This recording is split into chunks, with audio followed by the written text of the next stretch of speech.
P.S. I still love you. To all the boys I've loved before. Number 2, page 1.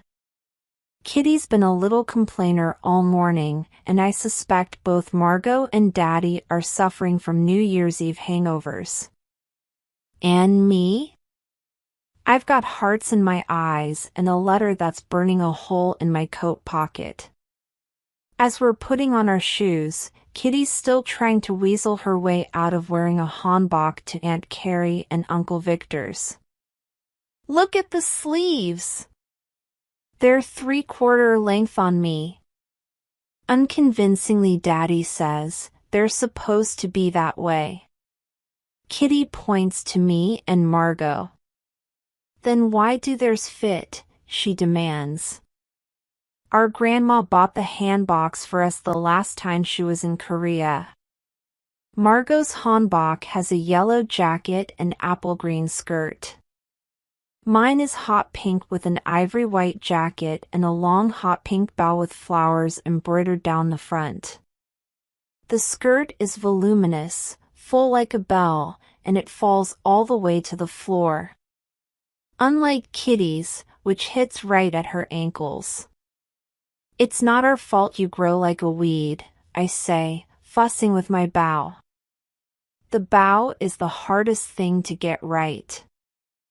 I had to watch a YouTube video multiple times to figure it out, and it still looks lopsided and sad.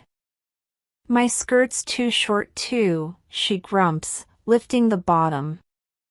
The real truth is, Kitty hates wearing a hanbok because you have to walk delicately in it and hold the skirt closed with one hand or the whole thing comes open.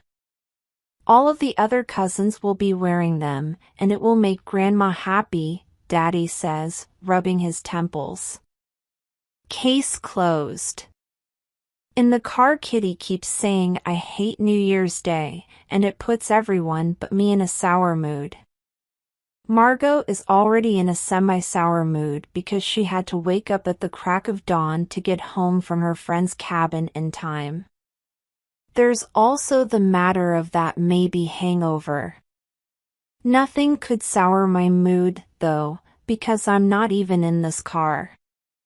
I'm somewhere else entirely, thinking about my letter to Peter, wondering if it was heartfelt enough, and how and when I'm going to give it to him, and what he'll say, and what it will mean.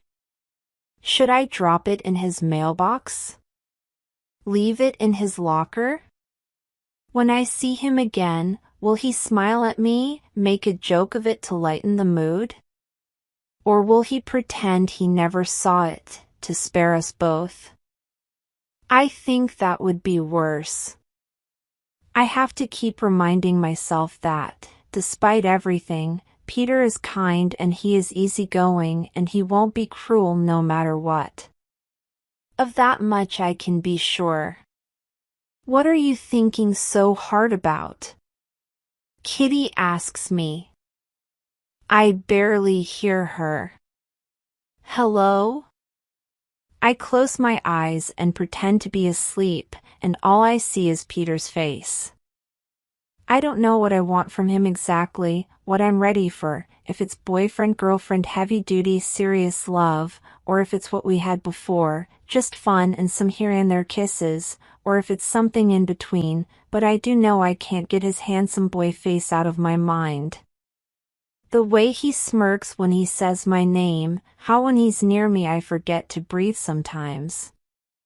Of course, when we get to Aunt Carrie and Uncle Victor's, none of the other cousins are wearing hanboks, and Kitty practically turns purple with the effort of not yelling at Daddy.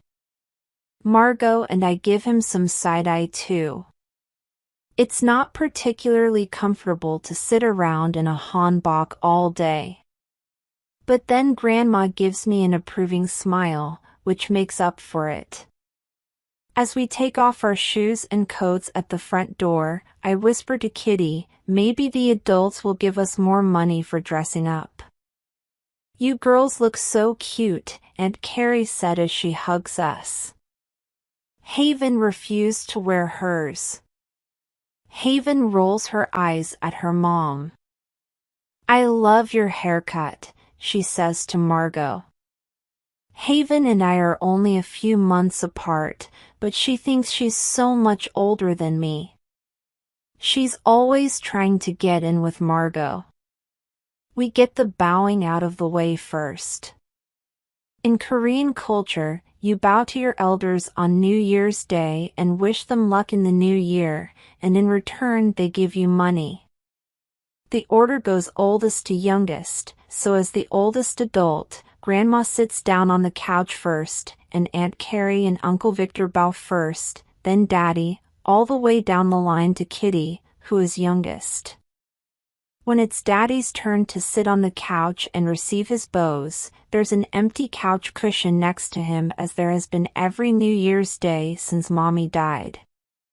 It gives me an achy feeling in my chest to see him sitting there alone, smiling gamely, handing out $10 bills. Grandma catches my eye pointedly, and I know she's thinking the same thing. When it's my turn to bow, I kneel, hands folded in front of my forehead, and I vow that I will not see Daddy alone on that couch again next year. We get $10 from Aunt Carrie and Uncle Victor, 10 from Daddy, 10 from Aunt Min and Uncle Sam, who aren't our real aunt and uncle but second cousins, or is it cousins once removed? They're Mommy's cousins, anyway, and 20 from Grandma. We didn't get more for wearing hanboks, but all in all a good take.